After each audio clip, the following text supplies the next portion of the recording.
ሰላም እንዴት ናችሁ? አበበ ነኝ። በዛሬው ቪዲዮአችን የምናየው how to create a new company in P3 accounting P3 accounting ላይ አዲስ ካምፓኒ እንዴት እንደምንፈጥር እናያለን። P3 accounting ስንከፍተው ሁለት ነገሮችን ያሳየናል። opening an existing company and create a new company ሁለት ነገሮችን ያሳያል። ስለዚህ opening an existing የሚለው ከዚህ በፊት ተጠቅመን የወጣናቸውን ካምፓኒዎችን የምናገኝበት ነው። create new የሚለው ደግሞ አዲስ ካምፓኒ ለመፍጠር የምንጠቀምበት ነው። ስለዚህ create new እንላለን። ኔክስት እዚህ ጋር ስንመጣ P3 choose a P3 product P3 ፕሮዳክቶቻችንን ምረጡ ነው የሚለን። P3 premium construction P3 premium distribution አለ። ስለዚህ እነዚህ construction distribution እነዚህ ሞር እንደኛ ድርጅት ተስማሚ ሆነው መምረጥ ትችላላችሁ ለድርጅታችሁ ማለት ነው። ስለዚህ እኔ premium እመርጣለሁ። እዚህ ጋር ስንመጣ ኢንተርቪው ካምፓኒ ኢንፎርሜሽን የድርጅታችሁ ኢንፎርሜሽኖችን አስገቡ ነው። ስለዚህ የራሳችሁ ድርጅት ስም መጻፍ ይኖርባችኋል ማለት ነው። ኔክስት እዚህ ጋር አድሬሶች አሉ። ያንዳንዱ አድሬሶቻችሁ ማድረግ ትችላላችሁ፣ መሙላት ትችላላችሁ። ሲቲ፣ ካንትሪ፣ ቴሌፎን ምናምን አሉ። እነዚህን እንደየድርጅታችሁ የራሳችሁ የሰጣችሁ መረጃ መሙላት ነው።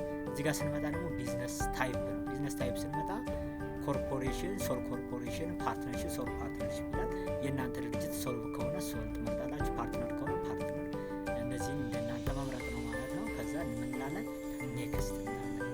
እዚህ ጋር ስንመጣ ደግሞ ሰሌክት ሜተድ ቱ ክሬት ዩር ካምፓኒ ኦፍ ቻርት ኦፍ አካውንት ቻርት ኦፍ አካውንት ለመሙላት የሚያስፈልግ የትኛውን መንገድ ትመርጣላችሁ ነው።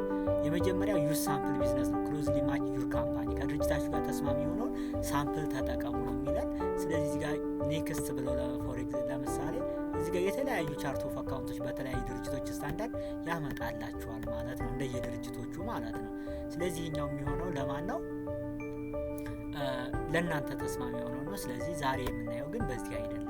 ኮፒ ሴቲንግ ፍሮም አን ኤግዚስቲንግ ይላል። ከዚህ በፊት ምን ካልነው ከከፈትናቸው ድርጅቶች ምን ማድረግ ብትችሉ ኮፒ ማድረግ ከፈለጋችሁ ነው ማለት። እዚህ ጋር የተለያዩ ድርጅቶች አሉ፣ ከነሱ ማድረግ ትችላላችሁ፣ ኮፒ ማድረግ ትችላላችሁ ነው። ኮንቨርት ነው። ኮንቨርትም ከሌላ ፕሮግራም ላይክ እንደ የተለያዩ ፕሮግራሞች አሉ። ካምፓኒ ፍሮም አናዘር አካውንቲንግ ፕሮግራም ነው። የተለያዩ ፕሮግራሞች ካሉ ላይክ እንደ ኔፕታሊ፣ ኩዊክ ቦክስ አፕ ምናምን እንደዚህ ጋር ወይም ደግሞ ከተለያየ ኮንቨርት ማድረግ ትችላላችሁ። ሌላ ቢውልድ ዩር ኦውን ቻርት ኦፍ አካውንት ነው፣ ወይም ደግሞ እነዚህ ኤክሴል ላይ ነው የኛው መውሰድ ትችላላችሁ ማለት ነው። ሌላ ቢውልድ ዩር ቻርት ኦፍ አካውንት ዲዛይን ፎር አካውንታንት ነው፣ የኛው አድቫንስድ ሌቭል የምንጠቀሙበት ነው። ሁለተኛ ተፈታኞች ሲዩሲ ተፈታኞች ወርክ ፕሌስ ላይ ምናምን ፈተና ይመጣል። ይችኛዋ ቢውልድ ምትለው ሞር ፈተና ላይ ከሆነ እና አንዳንድ አድቫንስ ሌቭል እንጠቀምበታለን። ስለዚህ ዛሬ የምናየው ቢውልድ በሚለው ነው ማለት ነው። ከዛ እንላለን ኔክስት እንላለን ማለት ነው። እዚህ ጋር ስንል ዲፋይን ሴግመንት የሚለው ላይ ኔክስት እንላለን ምንም አነካከው። እዚህ ጋር ስንመጣ ቹዝ አካውንቲንግ ሜተድ የሚለው አካውንቲንግ ሜተዳችን አኩራል ኤንድ ካሽ ቤዝ፣ ሞዲፋይ አኩራል ቤዝ፣ ሞዲፋይ ካሽ ቤዝ፣ ታክስ ቤዝ የሚባሉ አሉ። ያው እዚህ ጋር የመጣልን ምንድነው እዚህ ጋር የመጣልን ምንድነው አኩራል ኤንድ ካሽ ቤዝ ይላል ማለት ነው።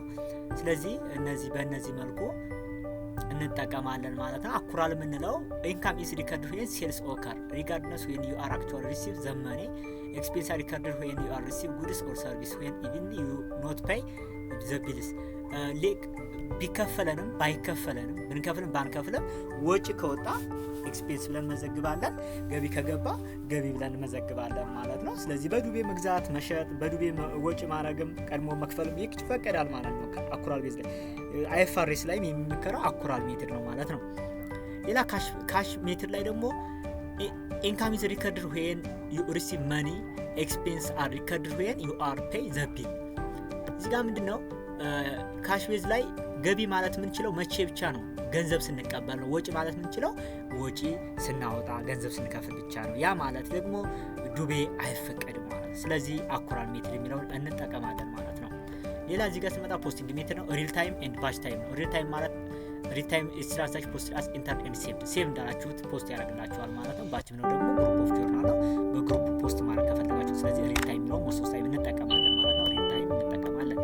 ቀጥሎ ቹዝ አን አካውንቲንግ ፔሪድ ስትራክቸር ነው። አካውንት ፔሪድ 12 መንዝ ኦፍ አን አካውንት ፔሪድ ፐር ይር ይላል። ሞስት ካምፓኒ ቹዝ ሲዝ ሌላ አካውንቲንግ ፔሪድ ዛት ዶንት ማች ዘ ካምፓኒ የኢትዮጵያ ካላንደር ከሆነ ተጠቀሙት። የኛው መጠቀም ትነካላችሁ። እዚህ ጋር ትነኩና ኔክስት ትሏታላችሁ። እዚህ ጋር ስትመጡ 12 ወር ነው። እዚህ ጋር ዋት ኢዝ ዘ ስታርት ዴት ኦፍ ፊዚካል ይር ነው። የኢትዮጵያ መቼ ነው? ሐምሌ ነው የሚጀምረው ማለት ነው። ሐምሌ እስከ ሰኔ ማለት። ስለዚህ እዚህ ጋር ያሉትን በኢትዮጵያ ካላንደር መሰረት ምን ማድረግ ነው? መሙላት ነው ማለት ነው። እዚህ ጋር ያሉትን እነዚህን 24 ወራቶች አሉ። ሙሉውን በኢትዮጵያ ካላንደር ስታንዳርድ ምን ማድረግ ይኖርባችኋል? መሙላት ይኖርባችኋል ማለት ነው። በዛ ቀጣይ ኔክስት ማለት ይችላላችሁ። ዛሬ የምናየው ግን በዚህ አናይም ማለት ነው። 12 መንዝ በሚለው እናያለን። ስለዚህ ጋር ስንመጣ ጃንዋሪ መቼ ነው የሚጀምረው? ፊዚካል ይራችሁ ነው። ጃንዋሪ ከሆነ ጃንዋሪ የምትፈልጉትን ወር መማር ይችላል መምረጥ ትችላላችሁ። እዚህ ጋር ስንመጣ የምትፈልጉትን ዓመተ ምህረት መምረጥ ትችላላችሁ። ጃንዋሪ 2025 ብለናል። ኔክስት እንላለን ማለት ነው። ዘ ካምፓኒ ፕሮሰሲንግ ይሄን ይመስላል ማለት ነው።